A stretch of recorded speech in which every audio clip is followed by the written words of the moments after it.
का बारे में बोलेगा तो मेरा माँ 7 साल उम्र हुआ तो उसका पापा माँ ये पृथ्वी से गुजर गया था, इसलिए वो बचपन से कुछ घर में जाके खाना मांग के खा रहा था।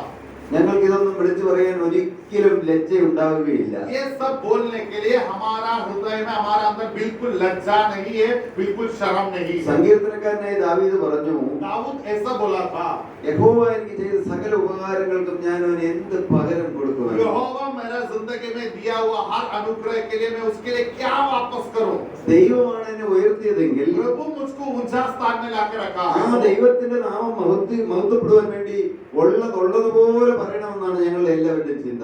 वही परमेश्वर का नाम महिमा होने के लिए क्या हम लोग अपना जिंदगी में अनुभव किया है, वो बिना शर्म से बोलने के लिए हमारा हृदय का अंदर इच्छा है। തിരുവനന്തപുരം ഒരു വാക്യമുണ്ട്, വെട്ടിയെടുത്ത പാറയിലേക്കും കുഴിച്ചെടുത്ത ഖനിഗർഭത്തിലേക്കും തിരിഞ്ഞു നോക്കുക എന്ന്. वचन में ऐसा लिखा है, काट के निकाला हुआ एक रॉक पर्वत है, उसी का पास हम लोग वापस देखना जरूरी है। നടന്നു വന്ന വഴികൾ ഒരിക്കലും മരണം വരെയും മറക്കരുതെന്നാണ് എന്റെ ചിന്ത.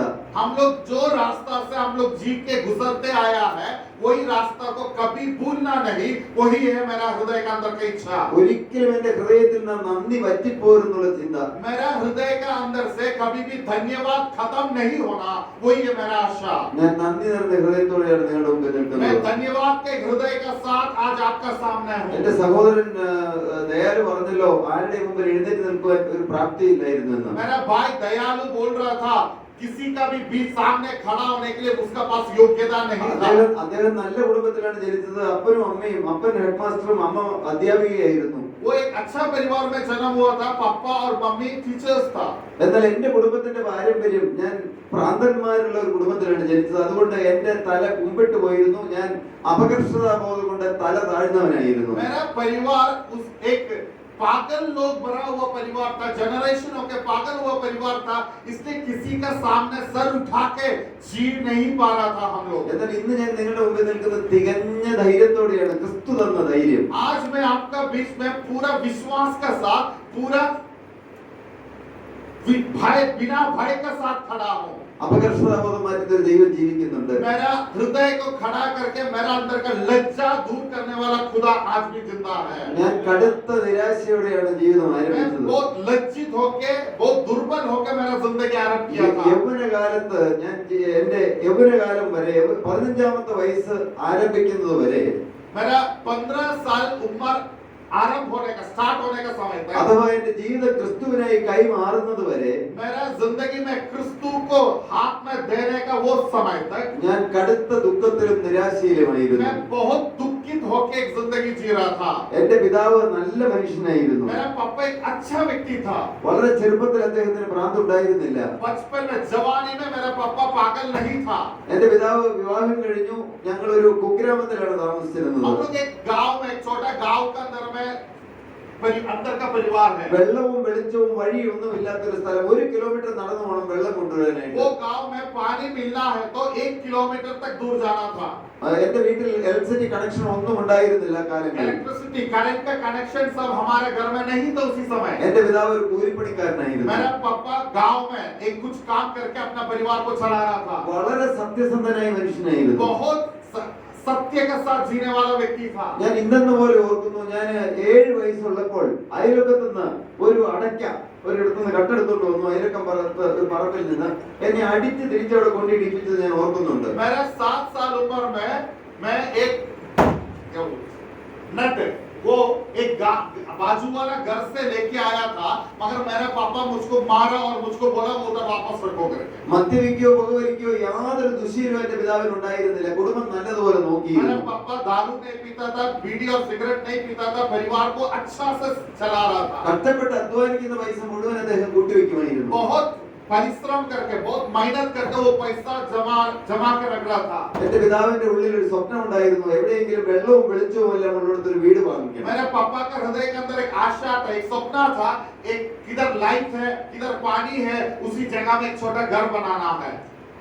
അതിനായിട്ട് കഷ്ടപ്പെട്ടുണ്ടാക്കിയ പൈസ എല്ലാം കൊണ്ട് ഒരു വ്യക്തിക്ക് കൊടുത്തു. ഒരു സ്ഥലം എഴുതി തരുന്നതിന് മുമ്പ് ഈ പൈസ എല്ലാം മേടിച്ച് ഈ സ്ഥലം എഴുതി തരേണ്ട വ്യക്തി മദ്യപിക്കാനായിട്ട് പോയി. और ये पैसा सब, कितना पैसा पापा जमा किया था, वो पैसा सब जमीन खरीदने के लिए मेरा पापा एक व्यक्ति का हाथ में दिया। मगर वो व्यक्ति दारू पीने लगा तो वो सब नुकसान हुआ। അദ്ദേഹം ഈ പണം മേടിച്ചു മദ്യപിക്കാൻ പോയി, അദ്ദേഹത്തെ പോലീസ് പിടിച്ചോണ്ട് പോയി. ഈ വാർത്ത എന്റെ പിതാവ് കേൾക്കുന്നത് കൂലിപ്പണി എടുക്കുന്ന വീട്ടിൽ വെച്ചാണ്. मेरा पापा जब काम कर रहा था उसी वक्त पापा ऐसा सुनने के लिए पापा को मिला, कोई किसको पापा पैसा दिया था वो व्यक्ति को पुलिस पकड़ के लेके गया। കഷ്ടപ്പെട്ട് അധ്വാനിച്ച എല്ലാം നഷ്ടപ്പെട്ടല്ലോ എന്നുള്ള ചിന്ത എന്റെ പിതാവിന്റെ ഹൃദയത്തിലേക്ക് വരികയും പെട്ടെന്ന് തലമുറകളായി ഞങ്ങളുടെ കുടുംബത്തെ പിന്തുടർന്നു വന്നിരുന്ന ശാപം, ഭ്രാന്തിന്റെ ബാധ എന്റെ പിതാവിനെയും കയറി പിടിച്ചു. वो मैंने मेहनत किया हुआ हर मेरा परिश्रम, मैं जमा कर रखा हुआ हर पैसा वो नष्ट हो गया, मेरा सपना टूट गया करके मेरा पिता का चिंता में मन में आ गया। उसी समय मेरा जनरेशन होके हमारे परिवार में हो रहा था वो पागल का बीमारी। उसी वक्त मेरा पापा का जिंदगी में आरंभ हुआ। എന്റെ പിതാവ് കൂലിപ്പണി എടുത്തിരുന്ന വീട്ടിൽ വെച്ച് തന്നെ കുറെ പേര് കൂടി പിടിച്ച് കയറുകൊണ്ട് കെട്ടുകയും അദ്ദേഹത്തെ പ്രാന്താശുപത്രിയിൽ കൊണ്ടുവന്നാക്കുകയും ചെയ്തു. मेरा पापा जो घर में उसी दिन काम कर रहा था उधर साथ में काम करने वाला लोग मेरा पापा को बांध के एक पागल खाना में हॉस्पिटल में लेके गया। എന്റെ പിതാവിനെ വിവിധ ട്രീറ്റ്മെന്റ് എല്ലാം ചെയ്തു. പിന്നീട് പള്ളികളെല്ലാം കൊണ്ട് നടന്നു. എന്റെ പിതാവിന്റെ രോഗം മാറിയില്ല. ഒരു ദിവസം 12 ഉറക്കഗുളിക കഴിക്കണമായിരുന്നു. बहुत जगह में ट्रीटमेंट के लिए लेके गया, वो चर्चेस लेके गया, फिर भी मेरा पापा रोग चंगाई बदल नहीं रह पा रहा था। एक दिन में 12 टैबलेट खाना पड़ रहा था। ആരും തിരിഞ്ഞു നോക്കാത്ത ഒരു കുടുംബമായിരുന്നു ഞങ്ങളുടെ കുടുംബം. हमारा देश में कोई भी हमारे परिवार पर ध्यान नहीं दे रहा था। എന്റെ പിതാവ് അമ്മയെ കൂലിപ്പണിക്ക് പോലും കൊണ്ടുപോയിരുന്നില്ല. എന്നാൽ അമ്മ കൂലിപ്പണിക്ക് പോകാൻ ആരംഭിച്ചു. मेरा पापा मेरा माँ को काम करने के लिए बाहर काम करने जाने नहीं दे रहा था, मगर कुछ परिस्थिति आया, मेरा माँ काम करने जाना पड़ा। അമ്മ കൂലിപ്പണി കഴിഞ്ഞിട്ട് ആ വീട്ടിൽ ബാക്കി വരുന്ന ചോറും കറികളും എല്ലാം ഒരു മൺചട്ടിക്കകത്താക്കി കൊണ്ടുവരുന്ന കഴിക്കാൻ ഞാൻ കൊതിയോടെ ഇരുന്നിട്ടുണ്ട്. जो घर में मेरा माँ काम करने जाता था वो घर से एक बर्तन में उन लोगों को बाकी खाना मेरा माँ लाएगा, वही खाना के लिए मैं इंतजार करके बैठ रहा था। ഒരു നേരത്തെ ആഹാരം എനിക്ക് വയറുനിറയെ കഴിക്കാൻ ഉണ്ടായിരുന്നില്ല. उसी वक्त एक दिन में एक समय का खाना भी मुझको पेट भर के खाने के लिए नहीं मिल रहा था। കരഞ്ഞാണ് എന്റെ അമ്മ ജീവിതം ആരംഭിച്ചതെന്ന് ഞാൻ പറഞ്ഞല്ലോ. मेरा माँ का जिंदगी हम लोग आंसू में आरंभ हुआ है। ഞങ്ങളുടെ വീട് ഒരു കരച്ചിന്റെ വീടായിരുന്നു. मेरा परिवार एक आंसू से भरा हुआ परिवार था। വലിയ വടി വെച്ച്, ഈ മുഴുപ്പുള്ള വടി വെച്ച് എന്റെ അമ്മയെ എന്റെ പിതാവ് അടിക്കും. വേറെ കാരണമൊന്നും വേണ്ട, ഞങ്ങൾ തമ്മിൽ സംസാരിക്കുന്നത് കേട്ടാൽ മതി. ऐसे सब लकड़ी लेके बड़ी लेके मेरा पापा मेरा माँ को मारता था। ഒരിക്കലും മറക്കാനാവാത്തൊരു സംഭവമാണ്. ഞങ്ങളുടെ വീടിന്റെ പുറകിൽ ഒരു പുളിമരമുണ്ട്. हमारे घर का पीछे एक इमली पेड़ है, मैं कभी वो बात को भूल नहीं सकता। ഞങ്ങൾ ആരെങ്കിലും ഒന്ന് മിണ്ടുന്ന കേട്ടാൽ മതി, ഞങ്ങൾ 3 മക്കളാണ്, ഞങ്ങൾ സംസാരിക്കുന്ന കേട്ടാൽ മതി, പരാക്രമം മുഴുവൻ അമ്മയോടാണ്. हम लोग घर में 3 बेटा लोग हैं, हम लोग कुछ भी बात करेगा उसी वक्त हमारा पापा माँ को मारने लगता है। അമ്മയോട് കൈ കെട്ടിപ്പിടിക്കാൻ ആക്രോശിച്ചുകൊണ്ട് പറയും. माँ को हाथ ऐसे बांध के रहने के लिए मेरा पापा बोलेगा। ഈ പുളിയുടെ വടി കൊണ്ട് ഇവിടുന്ന് മുതൽ മുകളിലേക്ക് ആഞ്ഞാഞ്ഞടിക്കും. 5-6 അടിയെല്ലാം അടിക്കും. और वो इमली का पेड़ से काट के लाया वो बड़ी से मेरा माँ को मेरा पापा मारने लगता है। ഒരു അരമണിക്കൂർ കഴിയുമ്പോൾ എന്റെ പിതാവ് പുറത്തേക്ക് പോകും. कुछ समय के बाद, आधा घंटा का बाद मेरा पापा घर से बाहर चले जाएगा। ചോരയും തുണിയും ഒട്ടിപ്പിടിക്കുന്നത് കാണിച്ചിട്ട് അമ്മ ചങ്കിരിട്ടിടിച്ച് കരയും. उसी वक्त माँ पहना वो लुंगी में ब्लड स्पॉट होके मेरा माँ रोता था। ഞാനും എന്റെ സഹോദരങ്ങളും അമ്മയെ കെട്ടിപ്പിടിച്ചിരുന്ന് കരയും. मैं और मेरा भाई लोग माँ के साथ बैठ के रोने लगा। ഞങ്ങളുടെ വീട് ഒരു കരച്ചിലിന്റെ വീടായിരുന്നു. हमारा परिवार एक रोने वाले आंसू भरा हुआ परिवार था। കരഞ്ഞാണ് ഞങ്ങൾ ജീവിതം ആരംഭിച്ചത്. हम लोगों का जिंदगी हम लोग रोते रोते आरंभ किया। അമ്മ കരുതി ഞങ്ങൾക്കും ഭ്രാന്ത് വരുമെന്ന്. 3 തലമുറകളായി ഭ്രാന്ത് വന്നിരുന്നതുകൊണ്ട് ഞങ്ങൾക്കും വരുമെന്നാണ് അമ്മ കരുതിയത്. 3 जनरेशन से पागल हो रहा था, इसलिए हमारा माँ के अंदर में डर था हम भी पागल हो सकता है। വീട്ടിലെ ദുരിതവും കഷ്ടപ്പാടും ഒരു വശത്ത്, परिवार में दुख और कष्ट एक साइड में। ഉടുക്കാൻ മുണ്ടില്ല, ഭ്രാന്തനായ ഭർത്താവ്, എല്ലാം കൊണ്ട് തകർന്നവളായിരുന്നു എന്റെ അമ്മ. माँ को पहनने के लिए लुंगी भी नहीं था और पागल हुआ हस्बैंड है। എന്റെ അമ്മ ആത്മഹത്യ ചെയ്യാൻ ശ്രമിച്ചു. 3 പ്രാവശ്യം ആത്മഹത്യക്ക് ശ്രമിച്ചു. मेरा माँ सुसाइड करने के लिए 3 बार परिश्रम किया। कोशिश किया। മരിക്കാനും അനുവദിക്കാത്ത ദുഷ്ടനായ ദൈവം എന്നാണ് ദൈവത്തെ കുറിച്ച് എന്റെ അമ്മ കരുതിയിരുന്നത്. उसी वक्त मेरा माँ ऐसा हृदय में चिंता किया था, मरने भी नहीं देने वाला परमेश्वर है करके। അങ്ങനെ ഇരിക്കുമ്പോഴാണ് ഒരു പ്രാർത്ഥനാ യോഗത്തിന് എന്റെ അമ്മയ്ക്ക് പോകാനിടയായത്. उसी समय में एक प्रार्थना में जाने के लिए, मीटिंग जाने के लिए मेरा माँ को एक मौका मिला। ആ വചന പ്രഘോഷകൻ വചനം പറഞ്ഞുകൊണ്ടിരുന്നതിന്റെ ഇടയ്ക്ക് ഇങ്ങനെ ചോദിച്ചു, നിങ്ങൾ ആരെങ്കിലും സമാധാനമില്ലാതെ വന്നിട്ടുണ്ടോ എന്ന്. उसी वक्त वो प्रभु का दास ऐसे एक सवाल किया, आप लोगों को बीच में कोई पीसफुल होने के लिए, शांति पाने के लिए आया है क्या करके। നിങ്ങൾ ചിലരെല്ലാം താഴേക്ക് നോക്കിയിരിക്കുന്നുണ്ടല്ലോ. आप लोग क्यों नीचे देखे बैठा है? നിങ്ങൾക്ക് ഇത് കേൾക്കാൻ താല്പര്യമില്ലെങ്കിൽ ഞാൻ പറച്ചിൽ എത്രയും പെട്ടെന്ന് നിർത്താൻ കുഴപ്പമില്ല. आप लोगों को सुनने की इच्छा नहीं है तो मैं बंद करूंगा। ചിലരെല്ലാം അങ്ങനെ താല്പര്യമില്ലാത്തവരാണെങ്കിലും വളരെയധികം പേര് വളരെ താല്പര്യത്തോടെ ഇരിക്കുന്ന ഞാൻ കാണുന്നുണ്ട്. कुछ लोगों को मन में इच्छा नहीं करके लग रहा, मगर बहुत लोग बहुत इंटरेस्ट का साथ सुन रहे हैं। എങ്ങനെയാണ് ഡെൻകെയർ എന്ന സ്ഥാപനം തുടങ്ങിയെന്നുള്ള കഥയാണ് ഞാൻ പറഞ്ഞു വരുന്നത്. कैसा डेनकेयर बोला हुआ कंपनी स्टार्ट हुआ है, वही बात मैं आपको बोल रहा है। इधर से ये कंपनी स्टार्ट हुआ है। ഒരിക്കലും ഒരു സാധ്യതയുമില്ലായിരുന്നു എന്റെ ജീവിതത്തിൽ. कभी भी मेरा जिंदगी में, मेरा लाइफ में चांस नहीं था। ശോഭനമായ ഒരു ഭാവി ഒരിക്കലും കിട്ടുമെന്ന് ചിന്തിച്ച മനുഷ്യനായിരുന്നില്ല कभी ഞാൻ. भी एक अच्छा ड्रीम, एक अच्छा लाइफ मिलूंगा करके मैं सोचा भी नहीं। എന്നാൽ ഞാനിവിടെ എഴുന്നേറ്റ് നിൽക്കുന്നത് തന്നെ എന്റെ കർത്താവ് നോക്കുമ്പോൾ സന്തോഷത്തോടെയാണ് കാണുന്നത്. आज मैं इधर खड़ा हुआ, वो मेरा प्रभु देखने के समय बहुत आनंदित होता होगा। ക്രിസ്തുവാണ് എന്റെ ജീവിതത്തിന്റെ മുഴുവൻ ഉയർച്ചയുടെയും നിദാനം, കാരണം. क्रिस्तु का वजह से ही मेरा जिंदगी में मैं ये अनुग्रह सब पाया है। എന്റെ അമ്മ പ്രാർത്ഥനാ യോഗത്തിന് കടന്നുപോയതാണ് ഞങ്ങളുടെ മുഴുവൻ ജീവിതത്തിന്റെയും വഴിത്തിരിവായത്. मेरा माँ एक प्रार्थना मीटिंग में गया, इसलिए हमारा परिवार का हर आशीष का कारण। അമ്മ തിരുവചനം കേട്ടുകൊണ്ട് അവിടെ ഇരിക്കുകയായിരുന്നു. माँ वचन सुन के बैठा था उधर में। ആ ദൈവദാസൻ വിളിച്ചു ചോദിച്ചു, നിങ്ങൾ ആരെങ്കിലും സമാധാനമില്ലാതെ വന്നിട്ടുണ്ടോ वो എന്ന്. प्रभु का दास एक सवाल किया, आप लोगों का बीच में कोई भी व्यक्ति ജീവിതത്തിൽ शांति के लिए बैठा है क्या? ജീവിതത്തിൽ സമാധാനം എന്തെന്ന് എന്റെ അമ്മ ഒരിക്കലും അറിഞ്ഞിരുന്നില്ല 42 വയസ്സ് വരെ. जिंदगी में शांति क्या है, आनंद क्या है करके मेरा माँ 42 ईयर तक अनुभव नहीं किया था।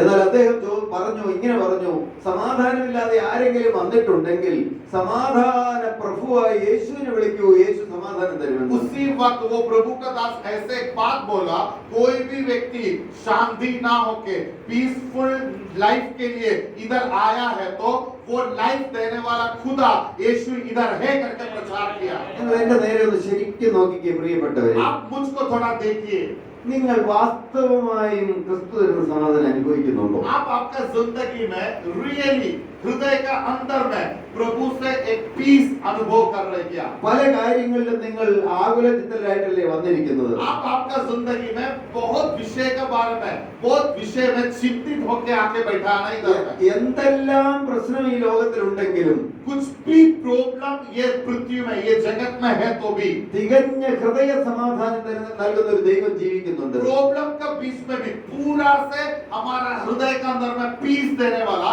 शांति देने वाला एक खुदा है। 4000-ഓളം ജോലിക്കാരുടെ ഒരു സ്ഥാപനം നടത്തിക്കൊണ്ട് പോവുക എന്ന് പറഞ്ഞാൽ അതൊരു ചെറിയ കാര്യമാണോ? 4000 से ज्यादा लोग काम करने वाले एक कंपनी चलाना एक इजी, एक सादा कारण है क्या? 100 പ്രശ്നങ്ങൾ ഞങ്ങളുടെ മധ്യത്തിലുണ്ട്. बहुत हजारों प्रॉब्लम्स हमारा बीच में है। എന്നാൽ ആ പ്രശ്നത്തിന്റെ എല്ലാം മധ്യത്തിൽ തികഞ്ഞ സമാധാനം നൽകുന്ന ഒരു ക്രിസ്തു ജീവിക്കുന്നുണ്ട്. ये हर प्रॉब्लम का बीच में भी मुझको एक शांति देने वाला एक खुदा आज भी मेरा साथ ഞാൻ है। തികഞ്ഞ സന്തോഷത്തോടെ സമാധാനത്തോടെ നിങ്ങളുടെ മുമ്പിൽ നിൽക്കുന്നത്. मैं आज पूरा शांति और आनंद से आपका बीच में खड़ा हूँ। അതിന് ഉത്തരവാദി യേശു ക്രിസ്തു മാത്രമാണെന്നാണ് പറഞ്ഞു വരുന്നത്. इसका कारण सिर्फ यीशु है करके मैं आज इधर प्रचार कर रहा हूँ। എന്റെ അമ്മയോട് കരഞ്ഞുകൊണ്ട് പ്രാർത്ഥിച്ചു, എന്റെ യേശുവേ എനിക്കൊരു ഇഞ്ച് സമാധാനം തരണമേ എന്ന്. उसी दिन मेरा माँ प्रार्थना किया, मेरा यीशु मुझको थोड़ा शांति दे दो, मुझको थोड़ा पीसफुल लाइफ दे दो। അടുത്തിരുന്നവരാരും കേട്ടോ പ്രസംഗം കേട്ടോ എനിക്കറിഞ്ഞുകൂടാ. बाजू में बैठा हुआ कोई देखे कि मैंने सुना है कि मैं नहीं जानता हूँ, प्रचार करता हुआ पास्टर सुना है कि मैं नहीं जानता हूँ, എന്നാൽ കേട്ട ഒരു ദൈവമുണ്ട്. मगर उसी दिन यीशु मेरा माँ का प्रार्थना सुना। സമാധാനം കൊടുത്ത ഒരു യേശു ജീവിക്കുന്നുണ്ട്. शांति देने वाला खुदा जीवित है। 42 വർഷമായി പൂർണ്ണ സമാധാനത്തോടെ എന്റെ അമ്മ ഇന്നും ജീവിക്കുന്നു. अभी 42 years से मेरा माँ एकदम शांति के साथ एकदम एक पीसफुल लाइफ जी रहा है। എന്റെ അമ്മ നിർബന്ധിച്ചാണ് ഞാൻ പ്രാർത്ഥനാ യോഗത്തിന് പോയത്. मेरा माँ का इच्छा से मैं पहली बार प्रार्थना के लिए गया था। ഞാൻ ദൈവമില്ലെന്നൊരു ചിന്തിച്ച മനുഷ്യനായിരുന്നു. मेरा हृदय में एक विश्वास था परमेश्वर नहीं है बोल। പാരമ്പര്യ ക്രിസ്തീയ കുടുംബത്തിലാണ് ജനിച്ചത്. പള്ളിയിൽ പോയിരുന്നു, ആരാധനയിൽ സംബന്ധിച്ചു, ദൈവമില്ലെന്ന് ഞാൻ ചിന്തിച്ചിരുന്നു. मैं एक ट्रेडिशनल क्रिश्चियन परिवार में जन्म हुआ है, चर्च जाता था, मगर परमेश्वर नहीं है करके एक स्ट्रॉन्ग फेथ मेरा हृदय में था। ഞാൻ ചിന്തിച്ചിരുന്നത് എങ്ങനെയാണ്, ദൈവം ഉണ്ടെങ്കിൽ എന്തുകൊണ്ടാണ് തലമുറകളായി ഞങ്ങളുടെ കുടുംബത്തിൽ മാത്രം ഭ്രാന്ത് വരുന്നത്?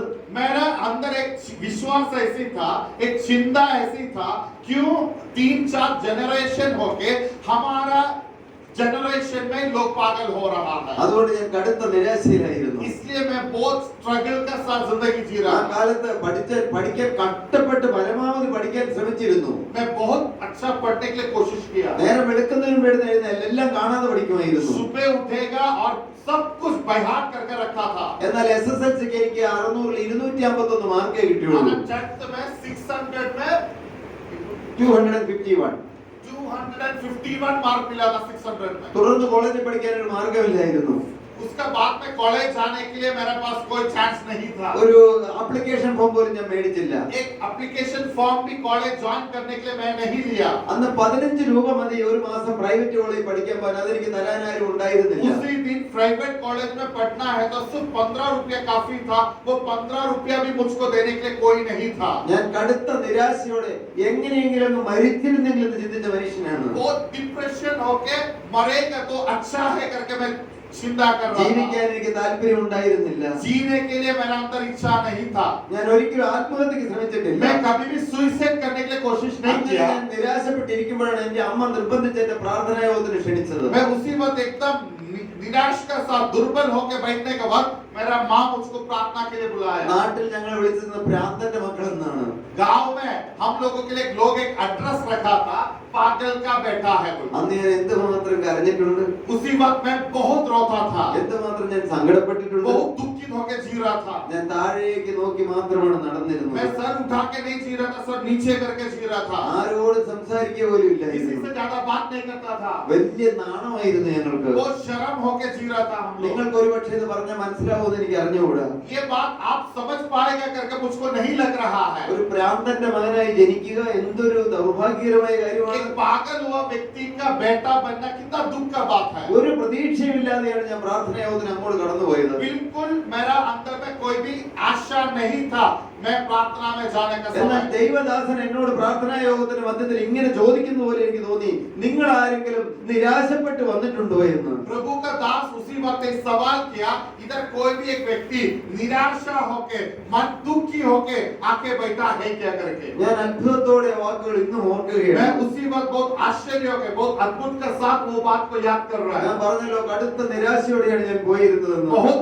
दुख के साथ, बहुत डिस्करेज के साथ मैं वो मीटिंग गया था। എന്നാൽ അദ്ദേഹം പ്രസംഗത്തിന്റെ മധ്യത്തിൽ പറഞ്ഞു, നിങ്ങൾ നിരാശപ്പെട്ട് വന്നിട്ടുണ്ടെങ്കിൽ നിങ്ങൾ മനസ്സറിഞ്ഞ് ജീവിതത്തിൽ പാപം വരികയില്ല എന്ന് വ്യക്തമായി തീരുമാനിച്ചിട്ട് ജീവിതം ക്രിസ്തുവിന്റെ കരങ്ങളിലേക്ക് സമർപ്പിക്കാൻ അദ്ദേഹം പറയുകയുണ്ടായി. इसी दिन वो प्रभु का दास ऐसा एक बात बोला, जो व्यक्ति डिस्करेज होके आके बैठा है, आशा नहीं ऐसी जिंदगी होके बैठा है, वो व्यक्ति पूरा से पूरा अपना जिंदगी में पाप को छोड़ के खुद को यीशु का पास समर्पण करो करके वो प्रभु का दास प्रचार किया। എന്റെ 15ാമത്തെ വയസ്സിലായിരുന്നത്. मैं 15 साल का था, उसी वक्त वो बात सुना। അന്ന് എന്റെ തകർന്നുപോയ ജീവിതം, उसी दिन मेरा जिंदगी पूरा टूटा हुआ था, നിരാശ കൊണ്ട് കൂമ്പടഞ്ഞു പോയ ജീവിതം, पूरा डिस्करेज होकर मेरा जिंदगी टूट चुका था।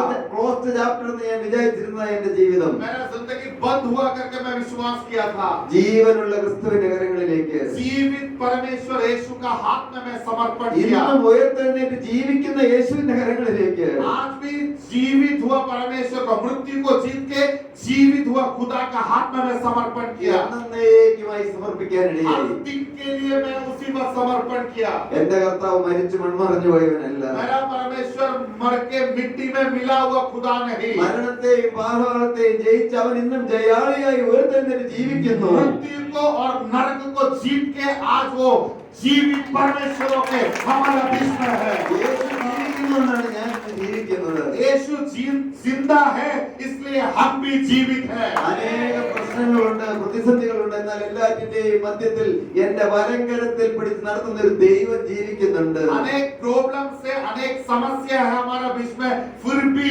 मेरा राइट हैंड पकड़ के यीशु मुझको चला रहा है। ജീവിതം ക്രിസ്തുവിന് കൊടുക്കാൻ നിങ്ങൾക്ക് മനസ്സാണോ? आज आप लोग यीशु का हाथ में अपना जिंदगी पूरा समर्पण करने के लिए तैयार है क्या? ഇതിൽ പരം സൗഭാഗ്യം വേറെ ഒന്നുമില്ല എന്റെ പ്രിയപ്പെട്ട സഹോദരി उससे സഹോദരങ്ങളെ. बढ़कर कोई भी आनंद और अनुग्रह का जिंदगी नहीं मेरा भाई और बहन लोग। ഞാൻ ഇങ്ങനെയൊന്നും ആകുമെന്ന് കരുതിയല്ല ജീവിതം ക്രിസ്തുവിന് കൊടുത്തത്.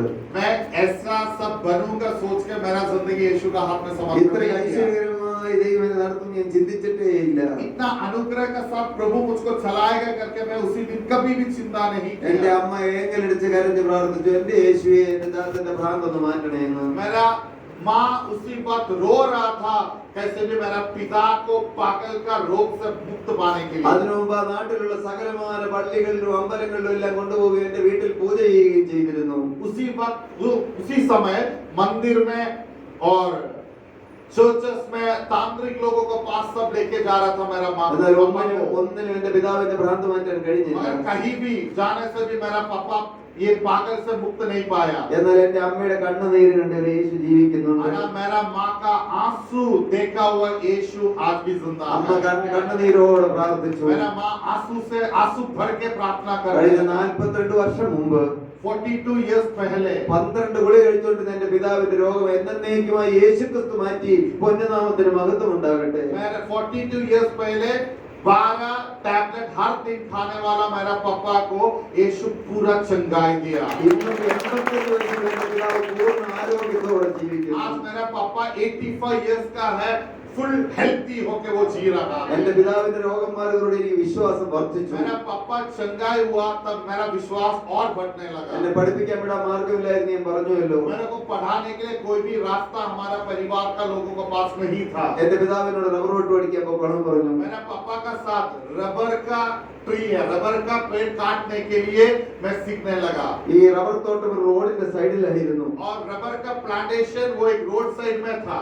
ഞാനിതെല്ലാം എന്റെ മനസ്സിൽ കണ്ടുകൊണ്ടാണ് നിങ്ങളോട് പറയുന്നത്, കഥ പറയുകയല്ല, കണ്ടുകൊണ്ട് പറയുകയാണ്. मेरा वो पुराना जिंदगी आज इधर खड़ा होकर देख के मैं आपसे बात कर रहा हूँ। കൂടെ പഠിച്ചവരെല്ലാം കോളേജിലേക്ക് നടന്നു പോകുമ്പോൾ ഞാൻ ഏങ്ങലടിച്ച് കരഞ്ഞിട്ടുണ്ട്. मैं वो रबर प्लांटेशन में रहने का वक्त मेरा फ्रेंड्स रोड से कॉलेज जा रहा था, उसी वक्त मेरा हृदय के अंदर मैं रोने लगा। എന്റെ പിതാവിന് എന്നെ പഠിപ്പിക്കാൻ മാർഗം ഉണ്ടായിരുന്നില്ല. मेरा पापा का पास मुझको पढ़ाने के लिए कोई भी चांस नहीं था, कोई भी अपॉर्चुनिटी नहीं था। അന്ന് ഞാൻ കരഞ്ഞു ചോദിച്ചിട്ടുണ്ട്, എന്റെ യേശുവേ എനിക്ക് ഒരു ജോലി തരുമോ എന്ന്. उसी वक्त मैं रो के यीशु को प्रार्थना किया, मेरा यीशु मुझको एक जॉब दिलाओ बोल। അങ്ങനെയാണ് ഞാൻ എനിക്കൊരു ഡെന്റൽ ക്ലിനിക്കിൽ ഒരു ജോലി ലഭിച്ചത്. മാസം 250 രൂപ ശമ്പളത്തിൽ. उसी वक्त मुझको एक डेंटल क्लिनिक में एक जॉब मिला, महीना में 250 रुपया सैलरी। എന്റെ ജോലി എന്താണെന്ന് നിങ്ങൾക്ക് കേൾക്കണമോ? मेरा जॉब क्या था करके आप सुनना चाहते हैं क्या? തറ തുടയ്ക്കുക, ये फ्लोर साफ करना, ടോയ്ലറ്റ് വാഷ് ചെയ്യുക, टॉयलेट साफ करना, ഡോക്ടർ ഊണ് കഴിച്ച പാത്രം കഴുകി വെക്കുക, डॉक्टर खाना खाने के बाद में वो बर्तन साफ करना, പേഷ്യന്റ് എല്ലാം തുപ്പിയിട്ടിരിക്കുന്ന കോട്ടൺ എല്ലാം ഡെന്റൽ ക്ലിനിക്കല്ലേ അതെല്ലാം വേസ്റ്റിൽ കൊണ്ട് കളയുക. पेशेंट का मुंह में सब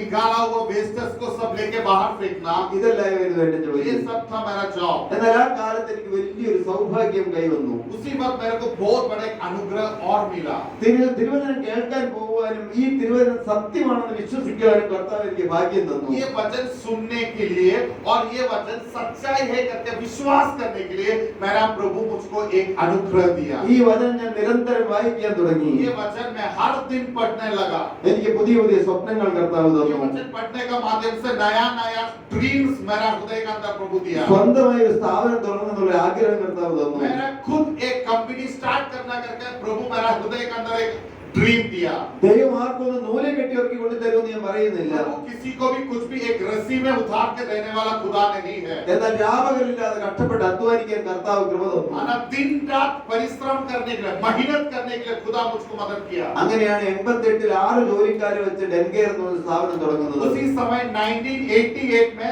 6 स्टाफ को रखे मैं डेंटल केयर बोल के कंपनी स्टार्ट किया। ജീവനുള്ള ദൈവത്തിന്റെ വചനം എനിക്ക് മധുരമായി തീർന്നു. ये जीवित परमेश्वर का वचन मेरे लिए मेरा जिंदगी में मीठा हुआ। പുതിയ പുതിയ സ്വപ്നങ്ങൾ കർത്താവ് എനിക്ക് തന്നു. नया नया ड्रीम्स में और देखने लगा। കേരളത്തിലെ ഏറ്റവും വലിയ സ്ഥാപനമാണെന്ന് ഞാൻ സ്വപ്നം കണ്ടു. केरल का सबसे बड़ा कंपनी मेरा कंपनी होगा करके मैं ड्रीम देखने ഈ लगा। രംഗത്തെ ഇന്ത്യയിലെ ഡെന്റൽ ഫെഡറേഷനിലെ ഏറ്റവും വലിയ സ്ഥാപനമാണെന്ന് ഞാൻ സ്വപ്നം കണ്ടു. इंडिया का सबसे बड़ा डेंटल कंपनी मेरा कंपनी होगा करके मैं ड्रीम देखने लगा। ഏഷ്യയിലെ ഏറ്റവും വലിയ കമ്പനിയാണെന്ന് ഞാൻ സ്വപ്നം കണ്ടു. मेरा एशिया का सबसे बड़ा कंपनी होगा करके मैं ड्रीम देखने लगा। ഈ ദൈവമെല്ലാം എന്റെ സ്വപ്നങ്ങളെല്ലാം സാക്ഷാത്കരിച്ചു. मेरा हर ड्रीम मेरा खुदा पूरा करते रहा। ഇനി എനിക്ക് സ്വപ്നങ്ങളുണ്ട്. और मेरा ड्रीम है ലോകത്തിലെ ഏറ്റവും വലിയ കമ്പനിയാണെന്ന് ഞാൻ സ്വപ്നം കാണുന്നു. वर्ल्ड का सबसे बड़ा कंपनी मेरा कंपनी होगा करके मेरा ड्रीम है।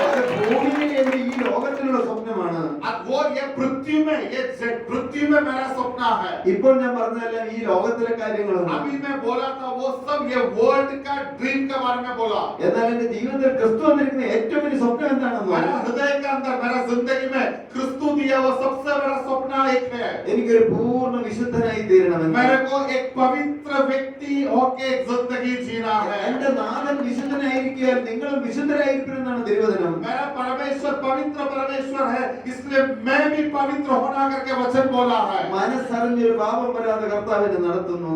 मन में बिल्कुल पाप ना होके एक जिंदगी जीने के लिए प्रभु मुझको मदद कर रहा है। കർത്താവ് പറഞ്ഞ് നിർത്താൻ പോകുമ്പോൾ ഒറ്റ വാക്യം നിങ്ങളെ വായിച്ചു കേൾപ്പിക്കുകയാണ്. अभी मैं बंद करने जा रहा हूँ, उसका बीच में एक वचन पढ़ के आपको सुनाना चाहता हूँ। എല്ലാവരും ഒന്ന് ഉണർന്നിരിക്കുമോ? सब लोग ध्यान से अपना हृदय खोल के सुनिए। നിങ്ങൾ ആരും ഭാരപ്പെടേണ്ട, എല്ലാം ഞങ്ങൾ സമയത്ത് തീർത്തോളാം. आप सब लोग डरने का जरूरत नहीं है, राइट टाइम में ये सब बंद हो खत्म करेगा। 2 മണിയായാലും ഞങ്ങൾക്ക് ഇവിടുന്ന് പോയാൽ മതി. കർത്താവ് ഞങ്ങളെ ഇവിടെ എയർപോർട്ടിൽ സമയത്ത് എത്തിക്കാൻ കഴിയുമെന്ന് ഞാൻ വിശ്വസിക്കുന്നു. 2 बजे तक हम रह सकता है। मेरा अंदर एक विश्वास है, मेरा प्रभु राइट टाइम में मेरे एयरपोर्ट पहुंचाऊंगा। ഇന്റർവ്യൂ എല്ലാം തീർത്തിട്ടേ ഞങ്ങൾ പോവുകയുള്ളൂ. आप सब लोगों का काम खत्म करके हम लोग जाएगा। എന്റെ ദൈവത്തിന് അസാധ്യമായി ഒന്നുമില്ല എന്ന് പൂർണ്ണമായി വിശ്വസിക്കുന്നു. मेरा परमेश्वर को कुछ भी असंभव नहीं करके मैं मेरा हृदय से पूरा विश्वास करता हूं। കണക്കിന് കേവലം 7 മാർക്ക് 50-ൽ 7 മാർക്ക് കിട്ടി പൊട്ടൻ എന്ന് വിളിച്ചിരുന്ന ഞാൻ പിന്നീട് പഠിച്ചു. ഡെന്റൽ ടെക്നീഷ്യൻ കോഴ്സ് പഠിച്ചു. ഏറ്റവും ഉയർന്ന മാർക്കോടെ യൂണിവേഴ്സിറ്റി റാങ്കോടെ പാസ്സായി. मैं मैथ्स में 50 में 7 मार्क पाया हुआ व्यक्ति था, मगर डेंटल टेस्ट में डेंटल एग्जाम में यूनिवर्सिटी में पर सबसे अच्छा रैंक पाके पास होने के लिए प्रभु ने मदद किया। സാറിനെ പൊട്ടനെന്നാണെന്ന് വിളിച്ചിരുന്നത്. मेरा बचपन में मेरा सार मुझको बुद्धू करके पुकार रहा था, बुलाता था। എന്നാൽ ഞാൻ ഡെന്റൽ ടെക്നീഷ്യൻ കോഴ്സ് പഠിച്ച കോളേജിലെ പ്രിൻസിപ്പൽ ഒരിക്കൽ ഞങ്ങളുടെ സ്ഥാപനത്തിൽ വന്നു. मैं कोलसी कॉलेज में डेंटल कोर्स किया था, वो कॉलेज का प्रिंसिपल हमारा इंस्टीट्यूट में आया। അദ്ദേഹം എന്റെ 2 കവിളിലും കെട്ടിപ്പിടിച്ച് ഉമ്മ തന്നു. वो मेरे दोनों फेस में ऐसी पकड़ के मेरे को चुम्मा दिया, किस किया। അദ്ദേഹം പറഞ്ഞു, താങ്കൾ പഠിച്ചിരുന്ന കാലത്ത് കോളേജിന്റെ ഒരു സമ്പത്തായിരുന്നു. ഇപ്പോൾ താങ്കളും താങ്കളുടെ സ്ഥാപനവും ഇന്ത്യ മഹാരാജ്യത്തിന്റെ ഒരു മുതൽക്കൂട്ടാണെന്ന്. उसी वक्त मेरा सार ऐसा बोला, आप पढ़ने के बाद आप कॉलेज के लिए एक एसेट था, आज आप इंडिया के लिए एक एसेट है करके वो बताया। ആരാണ് പ്രിയപ്പെട്ട ദൈവമക്കളെ എന്ന് പറയിപ്പിച്ചത്? कौन ये बात वो व्यक्ति से बोलवाया? എന്റെ കഴിവുകൊണ്ടാണോ? मेरा परिश्रम के क्या, मेरा मेहनत से है क्या? ഏതെങ്കിലും മനുഷ്യന്റെ കഴിവുകൊണ്ടാണോ? इंसान का परिश्रम मेहनत से है क्या? അത്ഭുതങ്ങളുടെ കാലം തീർന്നു പോയിട്ടില്ല. आप समझना, मिराकल का समय अभी तक खत्म नहीं हुआ है। അത്ഭുത പുരുഷനായ യേശുക്രിസ്തു ഇന്ന് ഉയർത്തെഴുന്നേറ്റ് ജീവിക്കുന്നു. अद्भुत का परमेश्वर आज भी जीवित है। ആ ദൈവം നമ്മെ ഒരു നാളും കൈവിടുകയില്ല. वो प्रभु हम लोगों को कभी भी त्यागेगा नहीं, छोड़ेगा नहीं। ആ ക്രിസ്തു ഇവിടെ ഇറങ്ങി വന്നിട്ടുണ്ട്. वो क्रिस्तु आज हमारा बीच में है। ആ യേശു നിങ്ങളെ സ്നേഹിക്കുന്നുണ്ട്. वो यीशु हम लोगों को प्यार कर रहा है। चलो മകളെ മകനെ, നിന്നെ ഇന്ന് ഭൂമിയിൽ ആരും സ്നേഹിക്കുന്നില്ലായിരിക്കും. बेटा बेटी, ये वर्ल्ड में हो सकता है आपको कोई प्रेम नहीं कर रहा होगा। നിന്റെ അപ്പനും അമ്മയും നിന്നെ വേണ്ടതുകൊണ്ട് സ്നേഹിക്കുന്നില്ലായിരിക്കും. आपका पापा मम्मी आपको हृदय से प्रेम नहीं कर सकता നിങ്ങളുടെ है। മക്കൾ നിങ്ങളെ ഒരുപക്ഷെ വേണ്ട രീതിയിൽ हो സ്നേഹിക്കുന്നില്ലായിരിക്കും. सकता है आपका बच्चा लोग आपको अच्छा से प्रेम नहीं कर पा रहा होगा। ഭർത്താവ് ഭാര്യയെ വേണ്ട രീതിയിൽ കരുതുന്നില്ലായിരിക്കും. हस्बैंड वाइफ को केयर नहीं कर रहा होगा। എന്നാൽ നിങ്ങളെ സ്നേഹിക്കുന്ന വിളിക്കുന്ന ഒരു യേശു ഇവിടെ വന്നിട്ടുണ്ട്. मगर एक बात आप समझिए, आपको प्रेम करने वाला यीशु आज हमारा ആ बीच യേശു में है। നിങ്ങളുടെ പേരറിയാം. वो यीशु आपका नाम अच्छा से जानता है। എന്റെ ഗുരുവിന് നിങ്ങളുടെ പേരറിയാം. मेरा गुरु आपको नाम जानता है। എനിക്ക് നിങ്ങളുടെ ആരുടെയും പേര് അറിഞ്ഞുകൂടാ. मैं आप लोगों में किसी का भी नाम नहीं जानता। എന്നാൽ നിങ്ങളെ പേര് ചൊല്ലി വിളിക്കുന്ന ഒരു യേശു ജീവിക്കുന്നുണ്ട്. मगर आपको नाम पुकार के बुलाने वाला एक खुदा आज भी जिंदा है। എത്ര ശാപഗ്രസ്തരായ മനുഷ്യരുടെയും ഭവനത്തിലേക്ക് കടന്നു വരുന്ന ഒരു യേശു ജീവിക്കുന്നുണ്ട്. आप कितना भी श्रापित हो, आपका परिवार में आने के लिए आने वाला यीशु आज भी जीवित है। ഏതെല്ലാം ശാപകരമായ പാപം നിങ്ങളുടെ ജീവിതത്തിൽ വന്നിട്ടുണ്ടോ നിങ്ങൾ ഭയപ്പെടേണ്ട. कितना भी बड़ा श्रापित पाप आपका जिंदगी में हो, आप डरना नहीं। എന്നാൽ പാപ ജീവിതത്തോടെ എന്നേക്കുമായി യാത്ര പറയണം. मगर एक बात है, आज आपको पाप का जिंदगी को पूरा गुड बाय बोलना जरूरी ഒറ്റ है। വാക്യം മാത്രം വായിക്കാം. 1 യോഹന്നാൻ 3:8 മാത്രം. एक वचन हम लोग पढ़ेगा, 1 जॉन ആരെങ്കിലും നിങ്ങളൊന്ന് വായിക്കൂ. 3 का 8। 1 जॉन 3 का 8। कोई भी एक व्यक्ति पढ़िए। പാപം ചെയ്യുന്നവൻ പിശാചിന്റെ മകനാകുമെന്ന് മലയാള വേദപുസ്തകം പറയുന്നു. उधर मलयालम में ऐसा लिखा है, पाप करने वाला शैतान का बच्चा है, संतान है करके। എന്നാൽ ഹിന്ദി പുസ്തകത്തിൽ പറയുന്നു പാപം ചെയ്യുന്നവൻ ദൈവത്തിന്റെ പിശാചിന്റെ വകയാകുമെന്ന്. हिंदी में ऐसा लिखा है, पाप करने वाला शैतान का एक पार्ट है, उसका है करके। നിങ്ങൾ ആരുടെ വകയാണ്? आप किसका है? ഈ വചനപ്രകാരം നിങ്ങൾ ആരുടെ വകയാണ്? ये बाइबल का अनुसार आप किसका है? ഒന്നാരെങ്കിലും ഉറക്കെ വായിക്കുമോ? कोई पढ़ सकते है क्या? जो कोई पाप करता है वो शैतान की ओर से है, हाँ। क्योंकि शैतान आरंभ से पाप करता आया है। മതി മതി മതി. Bus bus. എന്താണ് പാപം ചെയ്യുന്നവൻ कौन पाप करता है? പിശാചിന്റെ वो വകയാകുന്നു എന്ന്. शैतान का ओर से है करके लिखा നിങ്ങൾ है। ചിന്തിക്കൂ പ്രിയപ്പെട്ട ദൈവജനമേ. आप थोड़ा चिंता करो, मेरा प्रभु करो। നിങ്ങളുടെ ജീവിതത്തിൽ പാപമുണ്ടെങ്കിൽ, आपका जिंदगी में पाप है तो, നിങ്ങൾ പാസ്റ്ററാണെങ്കിലും, आप पास्टर है तो भी, നിങ്ങൾ ഏത് കുടുംബത്തിൽ ജനിച്ച आप വ്യക്തിയാണെങ്കിലും, कोई भी परिवार में है तो നിങ്ങൾ भी, ദൈവ വേലക്കാരനാണെങ്കിലും, आप प्रभु का दास दासी है तो നിങ്ങൾ भी, പാസ്റ്ററുടെ മകനോ മകളോ ആണെങ്കിലും, आप पास्टर का बेटा बेटी है तो भी, പാപം ചെയ്യുന്നവൻ पाप करने वाला പിശാചിന്റെ വകയാകുന്നു. सातान का ओर से है। നാം ആരുടെ ആലോചനയ്ക്ക് അനുസരിച്ചാണ് ഈ ഭൂമിയിൽ ജീവിക്കുന്നത്? अब किसका इच्छा के अनुसार ये पृथ्वी में जी रहा है? പിശാചിന്റെ ആലോചനയ്ക്ക് അനുസരിച്ചാണോ അതോ ദൈവത്തിന്റെ ആലോചനയ്ക്ക് അനുസരിച്ചാണോ നാം ഇന്ന് ജീവിക്കുന്നത്? सातान का इच्छा के अनुसार हम जी रहे क्या, नहीं तो खुदा यीशु की इच्छा के अनुसार हम लोग जी रहे क्या? ഈ ചോദ്യം നിങ്ങൾ വളരെ ഗൗരവമായിട്ട് ये എടുക്കണം. सवाल आपका जिंदगी में आपको सीरियसली आज लेना है। ഞാൻ ഒറീസയിൽ ചെന്നത് പാവപ്പെട്ട സാധുക്കളായ ദൈവമക്കളെ കാണാനിടയായി. मैं उड़ीसा में गया, बहुत सादा बहुत गरीब लोगों को मैं देख पाया। നിങ്ങളെ കാണുമ്പോൾ നിങ്ങൾ അത്യാവശ്യം ഒരു സ്റ്റാൻഡേർഡിലെ ആൾക്കാരായിട്ടാണ് തോന്നുന്നത്. അത്യാവശ്യം സാമ്പത്തികമായി ഭദ്രതയുള്ളവരായിട്ടാണ് आप തോന്നുന്നത്. लोगों को देखने से आप लोग थोड़ा फिनेंशियली प्रोटेक्टेड है और उन लोगों से बहुत सेफ है करके मुझको लग रहा है। എന്നാൽ ഒറീസയിൽ ചെന്നപ്പോൾ സാധുക്കളായ വെറും സാധുക്കളായ പ്രിയപ്പെട്ട ദൈവമക്കളെ കാണാനിടയായി. मैं उड़ीसा में गया तब बहुत गरीब हुआ लोगों को मिलने के लिए मुझको प्रभु मौका दिया। അതെന്റെ മനസ്സുണർത്തുകയായിരുന്നു. उसी जिंदगी वो दिन मेरा हृदय को खोल दिया। ആദ്യത്തെ വീട്ടിൽ ചെന്നത് 8:45 മണിയോടെയാണ്. उसी दिन एक घर में हम लोग पहुंचा था 8:30 बजे तक। സാധുക്കളായ ഒരു ചെറിയ വീട്ടിൽ തിങ്ങിക്കൂടി ഇരുന്ന് പ്രാർത്ഥിക്കുകയായിരുന്നു. एक छोटा घर में सब भीड़ होके बैठ के प्रार्थना कर रहा था। അവര് എന്നോട് പ്രാർത്ഥിക്കാൻ പറഞ്ഞു. ഞാൻ മലയാളത്തിൽ പ്രാർത്ഥിച്ചു. मुझको प्रार्थना करने बोला, मैं मलयालम में प्रार्थना किया। അവരെല്ലാം വേങ്കടിച്ച് उन കരയുകയായിരുന്നു. लोग सब उसी वक्त रोने लगा। അവർ ഹിന്ദിയിൽ പാട്ട് പാടുമ്പോൾ എന്റെ ഉള്ളം ആനന്ദം കൊണ്ട് उन നിറയുകയായിരുന്നു. लोग उसी वक्त हिंदी में गीत गा रहा था, मेरा हृदय के अंदर बहुत आनंद में परिपूर्ण भर रहा था। ഇന്ന് പ്രിയപ്പെട്ട പാസ്റ്റർ പാടിയപ്പോൾ എന്റെ ഉള്ളം ആനന്ദം കൊണ്ട് നിറയുകയായിരുന്നു. आज प्रभु का दास गीत गाने के बाद मेरा हृदय के अंदर बहुत खुशी भर रहा था, आनंद से परिपूर्णता हो रहा था। ക്രിസ്തു നമ്മോട് സംസാരിക്കുമ്പോൾ നമ്മുടെ ഹൃദയം കത്തിക്കൊണ്ടിരിക്കും. क्रिस्तु हमसे बात करने के बाद हमारे हृदय का अंदर एक आग समान जलते रहना जरूरी है। നാം ചടങ്ങ് പോലെ ചടങ്ങ് ആചരിച്ച പാരമ്പര്യ ക്രിസ്ത്യാനികളെ പോലെ ആയി പോകരുത്. हम लोग एक ट्रेडिशनल क्रिश्चियन जैसा एक क्रिश्चियन जिंदगी नहीं जीना है। ചടങ്ങ് പോലെ എല്ലാ ഞായറാഴ്ച ആരാധനയ്ക്ക് കൂടി വരുന്നു. एक ट्रेडिशन समान हर रविवार को चर्च जाता है, അല്ലാതെ മറ്റു സ്ഥലങ്ങളിൽ മറ്റേ പ്രാർത്ഥനയ്ക്ക് സുവിശേഷ യോഗങ്ങൾക്ക് പങ്കെടുക്കുന്നു. कुछ सुसमाचार का प्रचार सुनने के लिए सब जाता है। എന്നാൽ നാം ഗൗരവമായി ചിന്തിക്കേണ്ട ഒരു കാര്യമുണ്ട്. मगर बहुत सीरियसली हम लोग कुछ बात चिंता करना ഈ जरूरी है। ദൈവവചനത്തിന്റെ വള്ളിക്കും പുള്ളിക്കും മാറ്റം വരികയില്ല. ये वचन कभी बदलने वाला वचन नहीं। സങ്കീർത്തനം 4:4 വാക്യത്തിൽ പറയുന്നു. Psalms 4 का 4 में लिखा है, നിങ്ങളൊന്ന് വായിക്കൂ പ്ലീസ്. प्लीज Psalms 4 का 4 कोई पढ़िए. നടുങ്ങുവീൻ പാപം ചെയ്യാതിരിപ്പിൻ എന്നാണ് സങ്കീർത്തനക്കാരൻ പറയുന്നത്. നടുങ്ങുവീൻ പാപം ചെയ്യാതിരിപ്പിൻ. വായിക്കൂ. സങ്കീർത്തനം 4:4.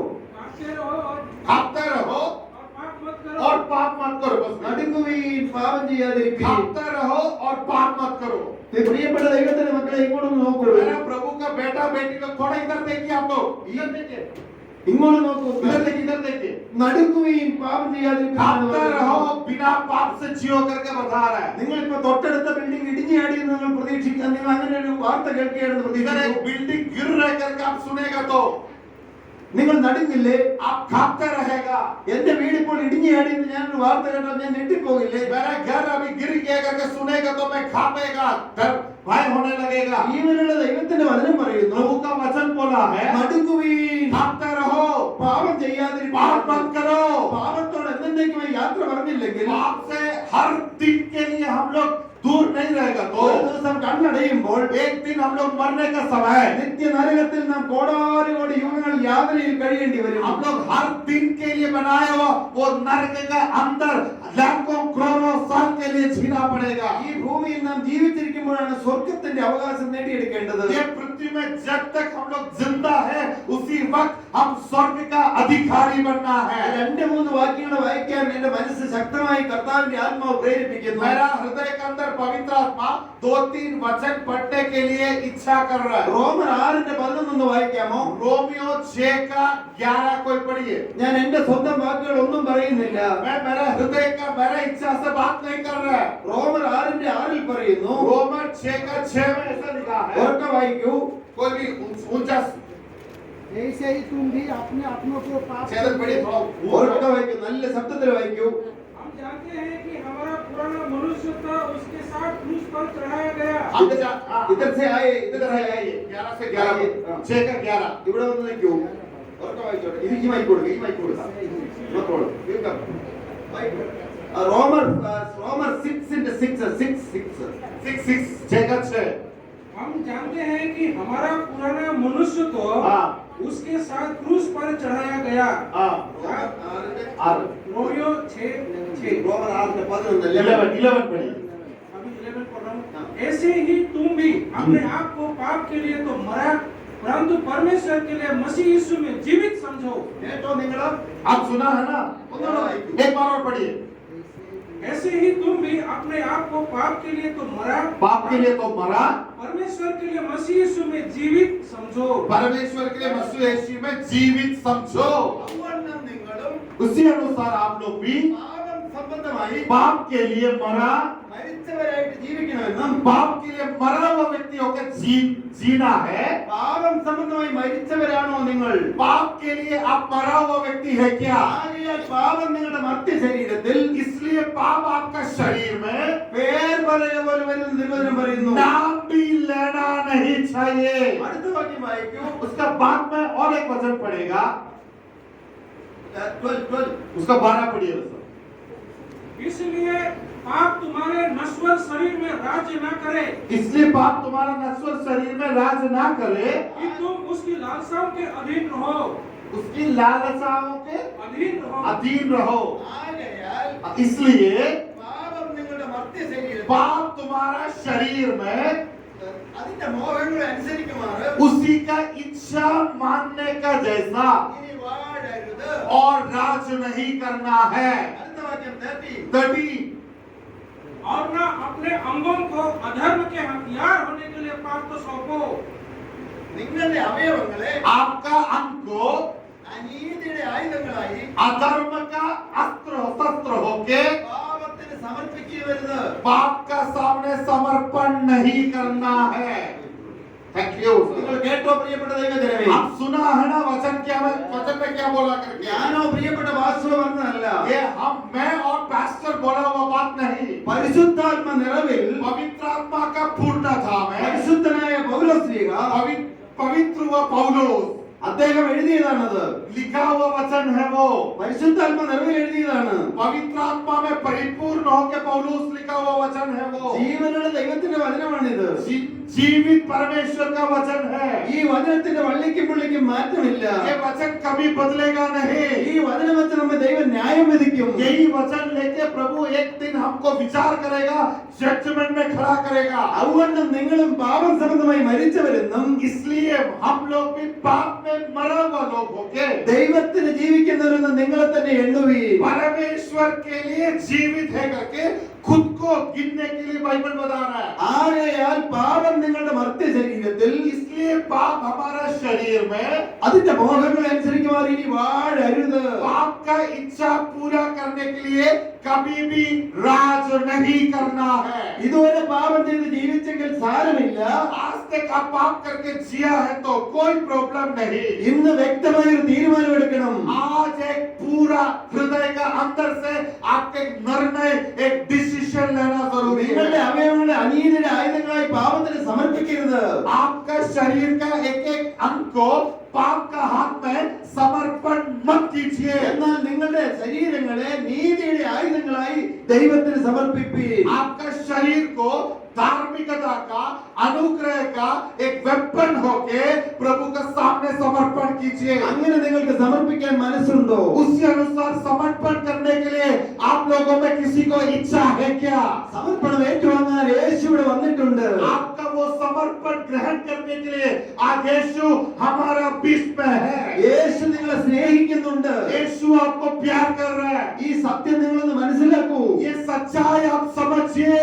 യേശു നിങ്ങളെ സ്നേഹിക്കുന്നുണ്ടെങ്കിൽ यीशु आपको प्यार कर रहा है, इसलिए പിശാച് നിങ്ങളുടെ ഉള്ളിൽ വാഴാൻ നിങ്ങൾ അനുവദിക്കരുത്. शैतान आपका अंदर राज करने के लिए आप कभी भी उसको अलाउ नहीं करना है. ഒരു പാപിയും ദൈവരാജ്യം അവകാശമാക്കുകയില്ല. कोई भी पाप करने वाला व्यक्ति परमेश्वर का राज में जा नहीं सकता. യേശു പാപിയെ സ്നേഹിക്കുന്നു. प्रभु पाप करने वालों को प्रेम कर रहा है. എന്നാൽ പാപത്തെ യേശു വെറുക്കുന്നു. अगर उसी समय परमेश्वर पाप को नफरत भी कर रहा है. പാപം വെച്ചുകൊണ്ട് നിങ്ങൾ മരിച്ചാൽ पाप अंदर रख के आप मरेगा तो നിങ്ങളെ ആർക്കും രക്ഷിക്കാൻ സാധ്യമല്ല. कोई आपको मदद नहीं कर पाएगा. അതുകൊണ്ട് ഇതാകുന്നു സുപ്രസാദകാലം. इसलिए यही है सबसे अच्छा समय. തിരുവചനം പറയുന്നു, प्रभु का वचन में ऐसा लिखा है, ഇപ്പോൾ ഞാൻ എഴുന്നേൽക്കും, अभी मैं उठेगा. രക്ഷയ്ക്കായി കാംക്ഷിക്കുന്നവനെ ഞാൻ അതിലാക്കും. कौन रक्षा के लिए इच्छा कर रहे हैं, मैं उन लोगों को उठाएगा. നിങ്ങൾക്ക് മനസ്സുണ്ടോ അതിന്? आप इच्छा कर रहे हैं क्या? ഒരു നഷ്ടവും നിങ്ങൾക്ക് വരികയില്ല. आपको कुछ नुकसान नहीं होगा. എന്റെ 42 വർഷത്തെ ജീവിതത്തിന്റെ അനുഭവം വെച്ചിട്ടാണ് ഞാൻ പറയുന്നത്. मेरा 42 years का जिंदगी से मैं आज आपसे बात कर रहा हूं. ദൈവം എന്നെ അനുഗ്രഹിക്കാൻ തുടങ്ങി. प्रभु मुझको आशीष करने लगा. എന്തെല്ലാം അനുഗ്രഹങ്ങൾ ദൈവം എനിക്ക് തന്നു. क्या क्या अनुग्रह में पाया. അനേകം അവാർഡുകൾ എനിക്ക് തന്നു. बहुत अवार्ड्स में पाया. പ്രസിഡന്റ് അവാർഡ് തന്നു, മുഖ്യമന്ത്രിമാരുടെ അവാർഡ് തന്നു. इंडियन प्रेसिडेंट से मुझको अवार्ड मिला. केरल का मुख्य चीफ मिनिस्टर लोगों से मैं अवार्ड पाया. അനേകം അനേകം അനുഗ്രഹങ്ങൾ ദൈവം എനിക്ക് തന്നു. बहुत आशीष में पाया. നല്ല ഭാര്യയെ തന്നു, നല്ല കുഞ്ഞുങ്ങളെ തന്നു. अच्छा वाइफ दिया, अच्छा बच्चा लोग दिया. ഞങ്ങൾ സ്റ്റാഫിനെ കൊണ്ടുവരുവാനും കൊണ്ടുവിടുവാനുമായിട്ട് ഏതാണ്ട് 72ഓളം വാഹനങ്ങൾ, ബസ്സുകൾ അടക്കമുണ്ട്. मेरा स्टाफ को लेके आने के लिए, लेके जाने के लिए 42 बसेस है हमारा पास अभी. നിങ്ങൾ കേട്ടല്ലോ 72 बसेस है. നിങ്ങൾ കേട്ടല്ലോ യുകെയിലും യുഎസ്എയിലും അതുപോലെ ഓസ്ട്രേലിയയിലും ന്യൂസിലൻഡിലും എല്ലാം ഞങ്ങൾക്ക് മാനുഫാക്ചറിംഗ് സെന്റേഴ്സ് ഉണ്ട്. यूके, यूएसए, ऑस्ट्रेलिया, न्यूजीलैंड में सब मैन्युफैक्चरिंग कंपनीज है. ബാംഗ്ലൂരും അതുപോലെ തന്നെ ഹൈദരാബാദിലും ഡൽഹിയിലും ഇപ്പോൾ ബോംബെയിലും എല്ലാം യൂണിറ്റുകളുണ്ട്. मुंबई, बैंगलोर, हैदराबाद में सब अभी भी यूनिट है.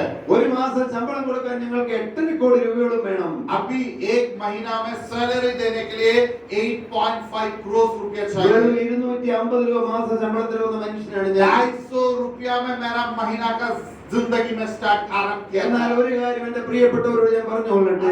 मेरा प्रभु का लोगों के लिए मैं एक बात विनती करके बात कर रहा है. ഇതെല്ലാം ശവക്കുഴിയിൽ തീരുന്നതാണ്. ये सब मेरा जिंदगी का खबरस्तान तक मेरा साथ आएगा. ശവക്കുഴിക്ക് അപ്പുറത്തേക്ക് നിലനിൽക്കുന്ന ഒന്ന് മാത്രം. खबरस्तान का बाद में मेरा साथ रहने वाला एक ही है. യേശുക്രിസ്തു ഹൃദയത്തിലുണ്ടെങ്കിൽ അവനാണ് ഭാഗ്യവാൻ. जो व्यक्ति का हृदय के अंदर में यीशु है, वो है सबसे ज्यादा अनुग्रह पाया वो व्यक्ति। ലംഘനം ക്ഷമിച്ചും പാപം മറച്ചും കിട്ടിയവനാണ് ഭാഗ്യവാൻ. जो व्यक्ति का पाप क्षमा होके मिला है, वही है सबसे अनुग्रह प्राप्त हुआ व्यक्ति। യേശുവിന്റെ രക്തം സകല പാപവും പോക്കി ശുദ്ധീകരിക്കുന്നതാണ്. यीशु का लहू हर पाप से हम लोगों को शुद्ध करेगा। നിങ്ങൾ ജീവിതം ക്രിസ്തുവിന് കൊടുത്തവരാണോ? आज आप आपका जिंदगी यीशु को दिया है क्या? എങ്ങനെയാണ് ജീവിതം ക്രിസ്തുവിന് കൊടുക്കുന്നത്? कैसा हम अपना जिंदगी यीशु को दे सकता है? ഒന്ന് പാസ്റ്റർ ഇങ്ങോട്ട് വരാമോ? ഒരു पास्टर जी, മിനിറ്റ്. आप एक बार इधर आइए। നിങ്ങൾ എന്റെ നേരെ തന്നെ നോക്കിക്കൊണ്ടിരിക്കും. ഇപ്പോൾ നമ്മൾ ജീവിതം ക്രിസ്തുവിന് കൊടുക്കാൻ പോവുകയാണ്. आप मुझको देखिए, हम लोग अभी अपना जिंदगी यीशु को दे सकते പാസ്റ്റർ हैं। പേരെന്താണ് പാസ്റ്റർ? पास्टर का नाम क्या है पास्टर? मीखा। മീഖ പാസ്റ്റർ. ഇത് നിങ്ങൾ എന്റെ നേരെ നോക്കൂ. ഇപ്പോഴും ചിലർ കണ്ണടച്ചിരിക്കുകയാണ്. എന്റെ നേരെ ഒന്ന് നോക്കൂ. अभी भी कुछ लोग आंख बंद करके बैठा है, प्लीज अंकल को देखिए आप। ഇവിടെ നോക്കൂ. ഈ പേന ആരുടെ പേനയാണ്? ये पेन किसका पेन है? കണ്ടുമില്ല നിങ്ങൾ? कोई कुछ नहीं बोल रहा है, किसका पेन है ഇത് ये? ആരുടെ പേനയാണ്? आपका। മിണ്ടുന്നില്ല, സംസാരിക്കില്ലാത്ത बोलिए ആൾക്കാർ बोलिए, किसका है?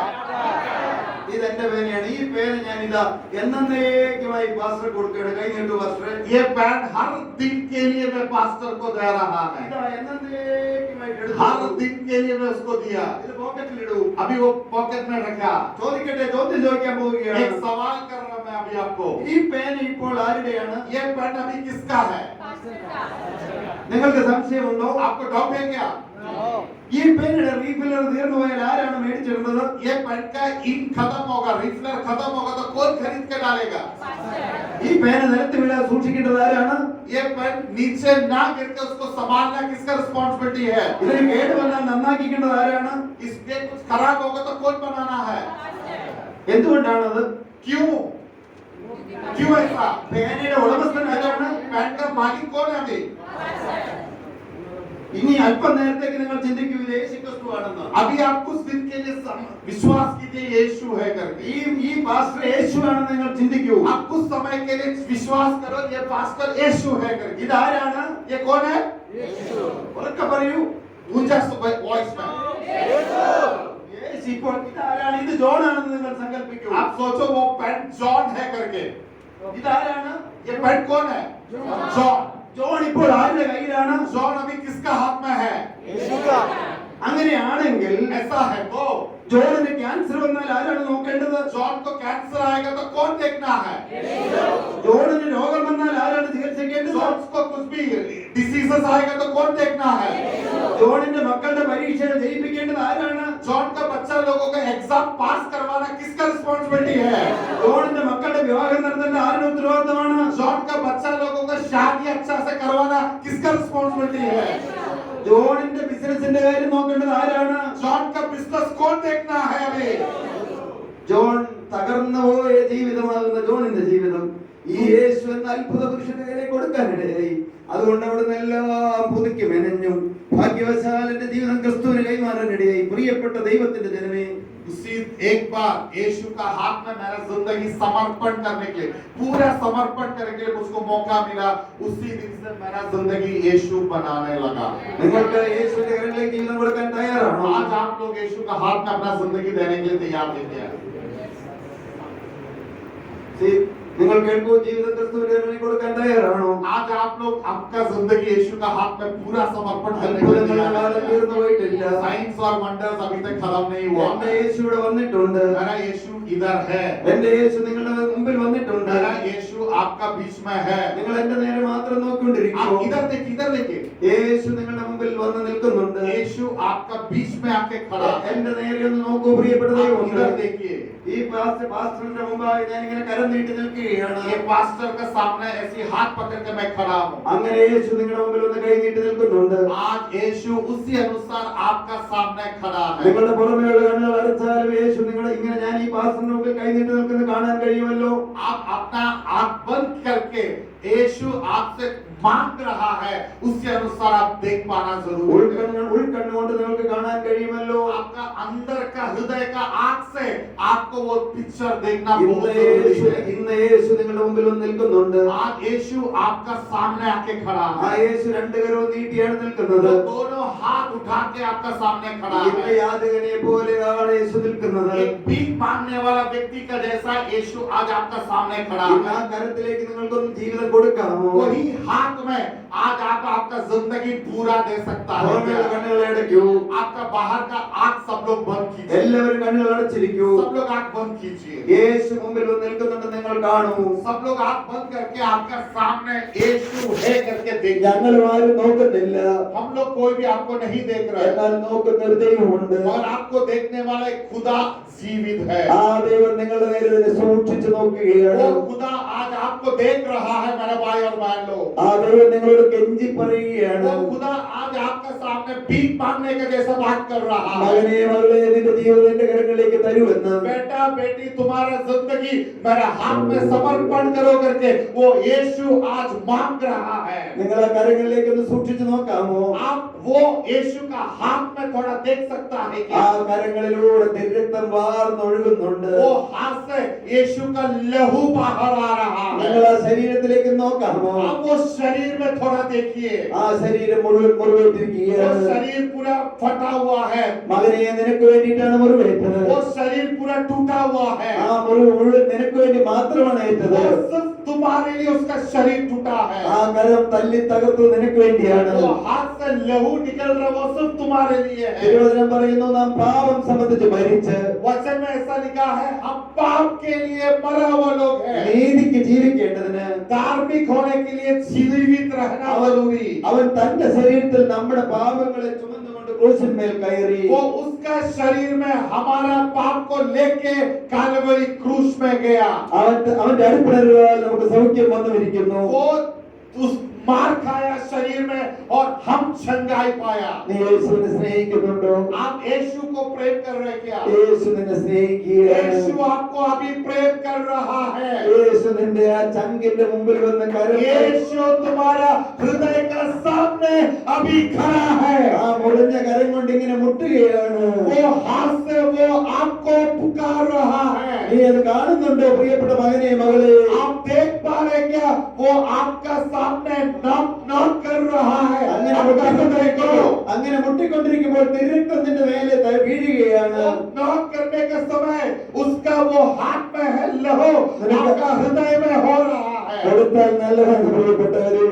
वो बहुत अनुग्रह का परमेश्वर है। പാപിയായ അടിയൻ ജീവിതം 15-ാമത്തെ വയസ്സിൽ യേശുവിനായി തീരെഴുതി കൊടുക്കാനിടയായി. ये पापी हुआ मेरा जिंदगी मेरे 15 साल उम्र में मैं यीशु का हाथ में समर्पण किया। ഒരു നഷ്ടവും എനിക്ക് വന്നിട്ടില്ല.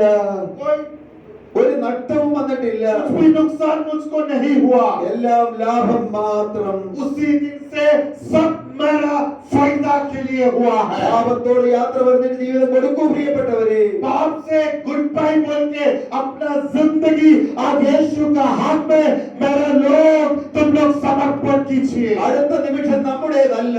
आने वाला समय हमारा हाथ में नहीं। നാളെ ഈ നേരത്തെ ഭൂമിയിൽ ഉണ്ടോ എന്ന് അറിഞ്ഞുകൂടാ. कल ये समय में हम जगत पृथ्वी में होंगे क्या पता नहीं। ഇപ്പോൾ പാസ്റ്റർ പ്രാർത്ഥിച്ച് അവസാനിപ്പിക്കുമ്പോൾ നിങ്ങൾ ജീവിതം എന്നേക്കുമായി ക്രിസ്തുവിന്റെ കരങ്ങളിലേക്ക് കൊടുക്കൂ. अभी प्रभु का दास प्रार्थना करके समाप्त करने का समय आप अपना जिंदगी पूरा समर्पण कीजिए प्रभु यीशु का हाथ में। പ്രാർത്ഥിച്ച് प्रभु അവസാനിപ്പിക്കൂ. यीशु धन्यवाद हमारा परमेश्वर, हमारा जिंदगी आपका हाथ में पूरा